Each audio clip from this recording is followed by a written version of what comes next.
waxaan rabaa wasiirka sharafta leh meeshaan su'aalo weydiin wax xumaan ah oo wasiirka aanu qabnay wasaaradda maaliyadda ma jiro waxa xildhibaanadu ay dalbanayaan waa guuxa waxa ka guuxaya oo mas'uuliyadda saaran ah oo ay u rabaan in loo cadeeyo marka waxba yaan loo qaadan dalkan horumarkiisa waa laga wada shaqeynayaa waana ku wada jirnaa waana laga soo shaqeeyay ayadoo ragga qaar hadda jooga nagu wacdinaya dalka horumarkiisa ayagoon joogin baan doorka ku jira oo laga shaqeynaya jawaab aniga meel yar baan hadalkii wasiirka uga laabanayaa oo ah arrintii xisaab xirkii ku saabsanayd markii wax la iska yiri wuxuu marqaati u qabsaday oo hanti dhowrka la soo qaaday wuxuu marqaati u qabsaday wasiirku IMF iyo bangiga adduunka ayuu marqaati u qabsaday annagana hanti dhowrkan waxa la yiraahdaa hanti dhowrka qaranka waxaan rabnaa marqaatiga wasiirku hadda kadib uu qabsanayo hadal hanti dhowrkii qaranka ee dalkani ugu asayn garaysnaa oo shaqadiisa ay ahayd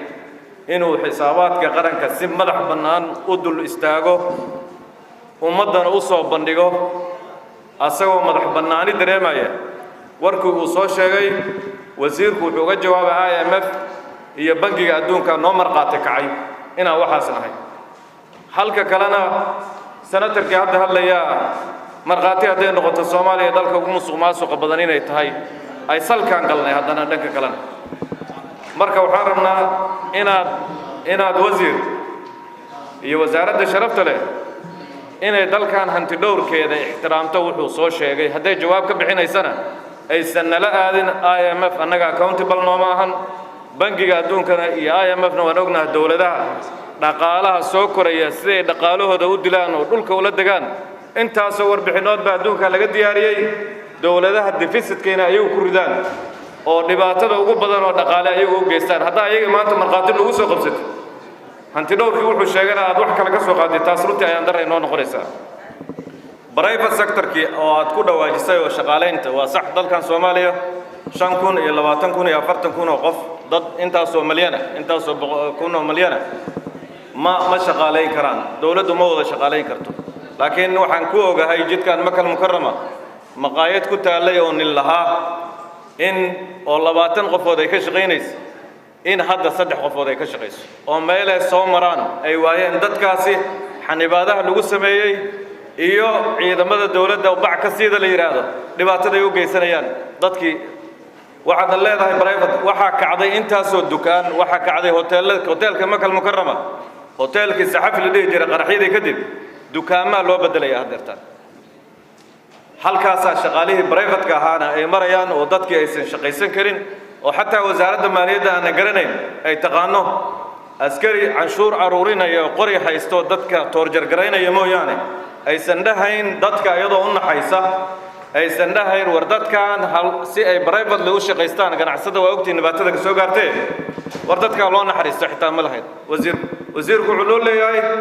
waxa weeye dhaqaalaha kordhay bas asaga standardkiisu dhaqaalaha kordhay way see lagu soo qaaday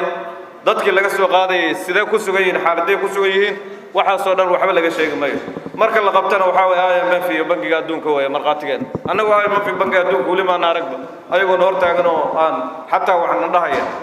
anigu arrintaas waxaan marka soo xasuusto waxa soo dhan oo runtii soo kiciyay wasiirkeena xigmado badan baa gudoomiyaha aqalka sare maanta ay sheegeen oo gabayay sheegeen oo Khadiija wasiiradeena gabay ay sheegtay sees wasiirka laftiisu uu tiriyo Soomaaliya waa mashruuc la yiraahdo